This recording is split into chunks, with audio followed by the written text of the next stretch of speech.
Hi, this is Aaron Syme, founder and CEO of WebRTC.Ventures, back with you today for another WebRTC tip. Today I want to talk to you a little bit about Vonage CPaaS APIs.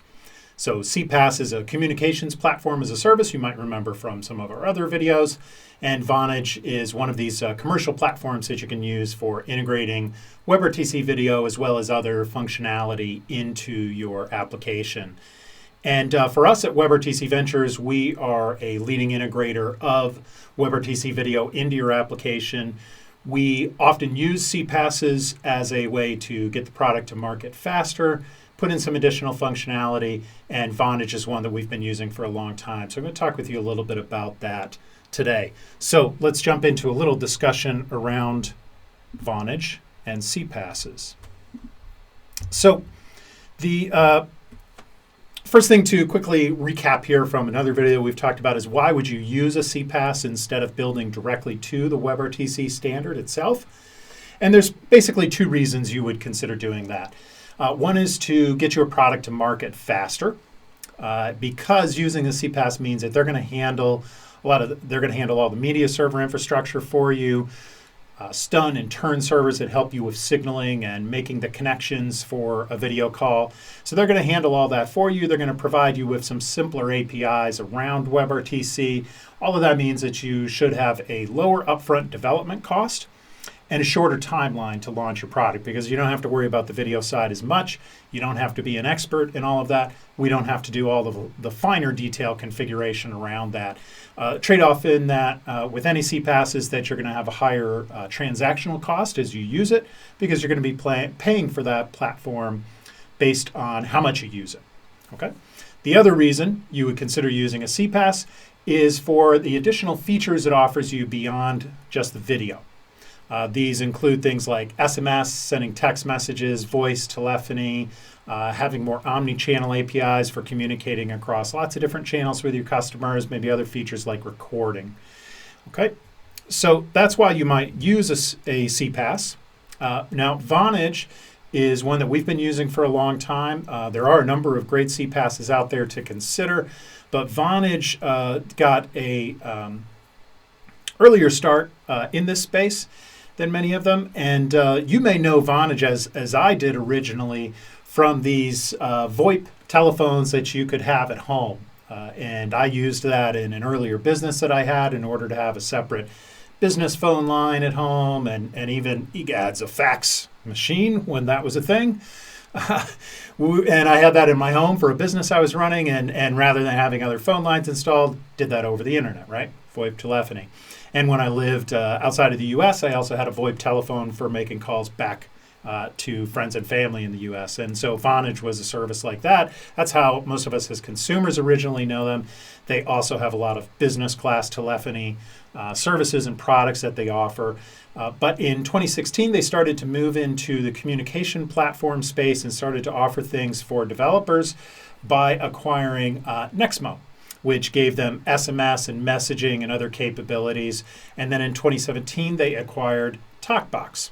Now, we at WebRTC.Ventures, we were one of the original development partners for TalkBox. When they started their development partner program, we've been working side by side with TalkBox engineers for years now, literally on some of the sample projects that you might use if you're building a TalkBox, or now it's Vonage video application. A number of those sample projects we helped build, we contributed to. And so we certainly have a lot of expertise around the Vonage Video API. I've been using it for a number of years. So what does a basic architecture, a very high-level architectural diagram here, just thinking about how do you integrate Vonage into the rest of your application. And so the idea is that you're still going to have your own application servers.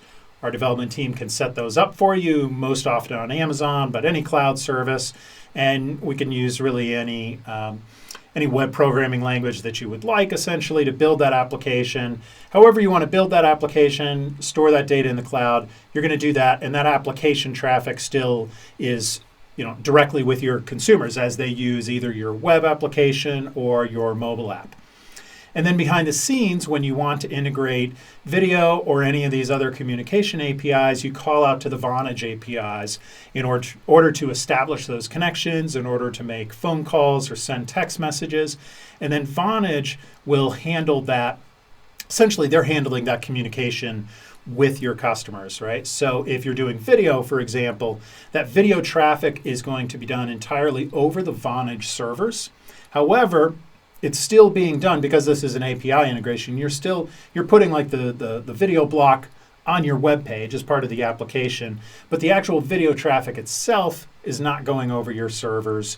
You're just using your code on your servers to call the Vonage APIs, establish the connection, put the video feeds into the video elements, and then the actual video traffic itself and audio and anything else is going through the Vonage media servers, and so directly with the users of your application.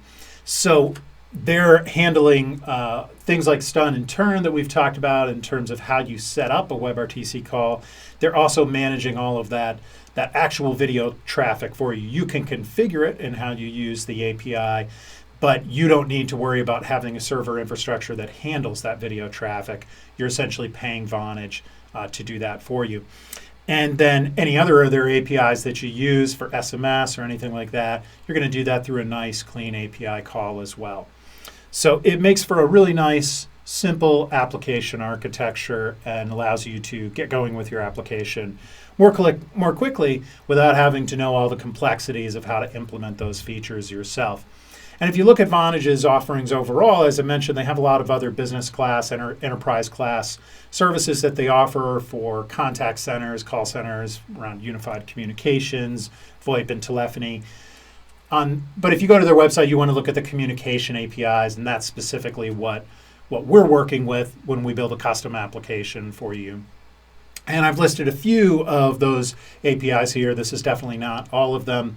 The ones that we use most commonly in our client applications are video, definitely, for live video, for either one-on-one video or group chat, or they have broadcast offerings as well if you want to build like a webinar style application or broadcast that group chat out to a larger audience.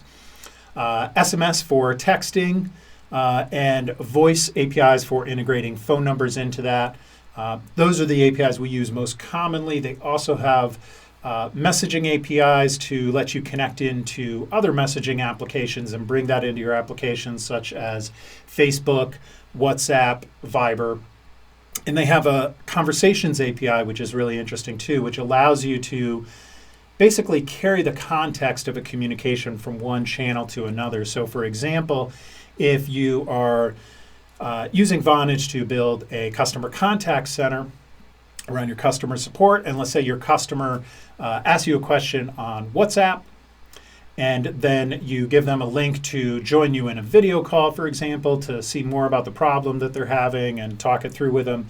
That context, that conversation, the Conversations API makes it very simple to carry that conversation over from WhatsApp or from Facebook into video, or to transfer it over to a phone call, basically whatever communication channel the consumer needs. So these APIs not only are great standalone APIs for those different pieces of functionality, but because they're all hosted together by Vonage through Conversations, you can also bring those together with some context into them. They also have SIP APIs for trunking into your regular call center telephony. We've done video integration into call centers before using Vonage, for example.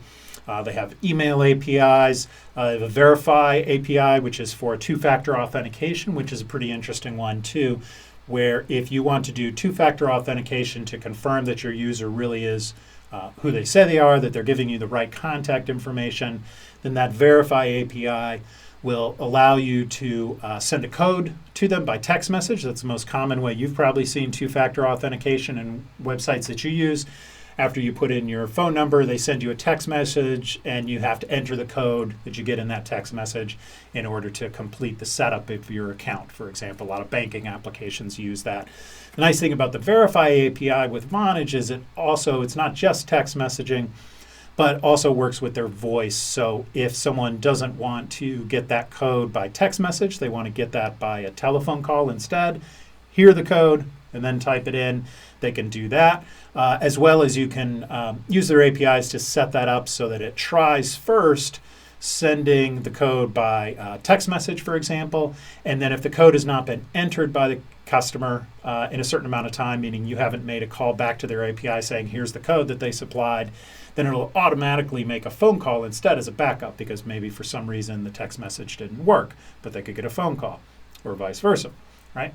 So that's kind of a cool thing about their Verify API as well, is making sure that that two-factor authentication gives you a higher chance of success by including both text and voice options into it.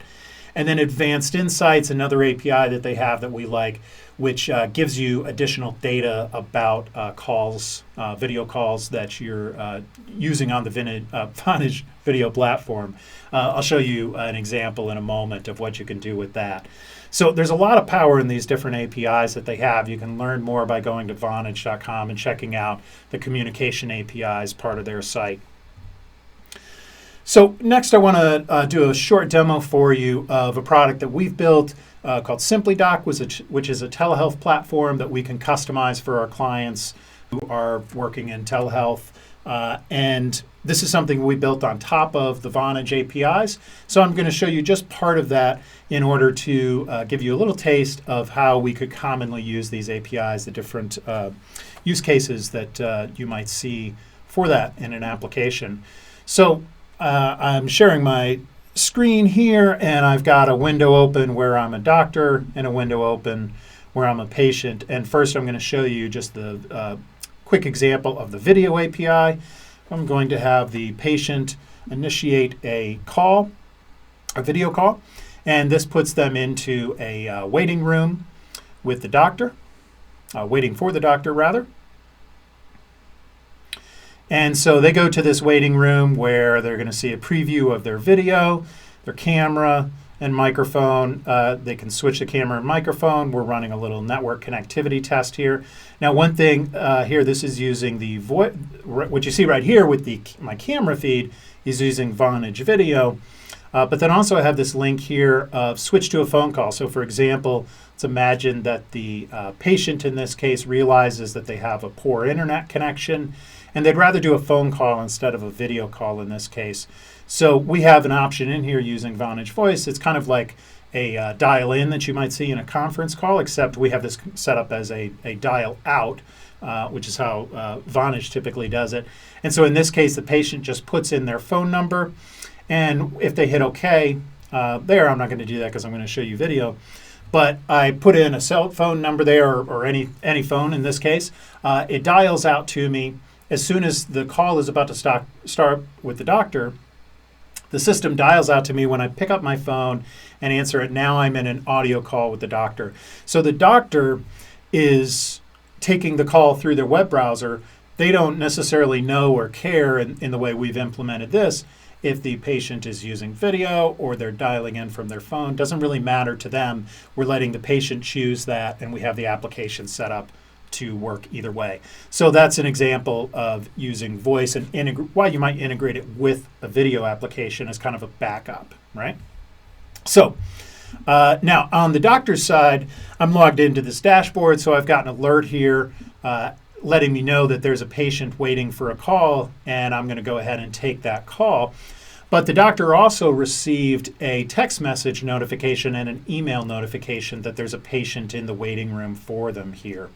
So that's also using the Vonage messaging API to do that. Now, I'm running all of this with recording at the same time, so it's putting a little burden on my laptop here. This works faster when you're not also trying to record a video around it. But now we've jumped into a video call here, so there's lots of me on the screen here. That's a little distracting. We're going to stop that. But we've jumped into a Vonage Video API call here. So that is all going through the Vonage video servers in this example of a telehealth application. One other thing that I want to show you here too is again, I already mentioned using their SMS API for sending a notification out to the doctor that there's a patient in the waiting room. Another way that we have SMS integrated into this application, I'm showing that here, where a doctor starts a call but there's no patient there yet, and so we want to send a link out to that patient to join the call. So I just have on the doctor's side here, I see a preview of my video. I put in the patient's phone number, and I send them a text message to join the call. And so that's using the Vonage APIs to send me a text message, which I just received here on my phone. So that gave me a unique URL to join this call with the doctor. And then it's using the browser on my phone. So there's no mobile app that I had to download. It is using my browser, similar to what you see on a desktop. It's asked me here to allow the use of camera and microphone. So I'm doing that, and I just entered my name. You could implement this any way you want. In our application, we're not requiring the patient to log in from the phone because they were given a unique link. We're just asking them to enter their name, and then you may have noticed there that on the doctor's side, I got a pop-up window letting me know that a patient is asked to join, asking me as the doctor to accept or decline that call. Mute everything, getting a little bit of echo here from all these calls opening up. But now you can see in the browser window here that I have the patient also joining by their phone. And as in any mobile video app, if I move the phone around a lot, we get bad quality. But when you hold it still, you've got a really nice quality here. And I'm also getting a really nice quality of the doctor video on my cell phone here.